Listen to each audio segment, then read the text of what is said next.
Wow. இவன் தான் தமிழ் மித்திரன்.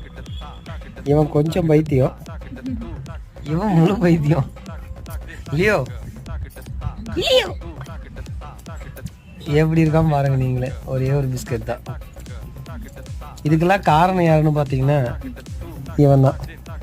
இவன் எப்பவுமே வீட்டில் சாப்பாடு சாப்பிட்றதில்ல. எப்போ பார்த்தீங்கன்னாலும் ஸ்நாக்ஸு, பிஸ்கெட்டு, பன்னு, டீ, காஃபி. ரெண்டாவது வீட்டுக்கு போகிறதில்ல. வீட்டில் எந்த சாப்பாடுமே இவன் சாப்பிட்றதில்ல. எப்போ பார்த்தாலும் சாரா வீட்டுக்கு போகிறேன், கொட்டாய்க்கு போகிறேன், முன்னாடி விளையாடுற, அங்கே விளையாடுற இப்படின்னு வீட்டை விட்டு வெளியில் இருக்க தான் பார்ப்பான். நல்லா பாருங்கள்,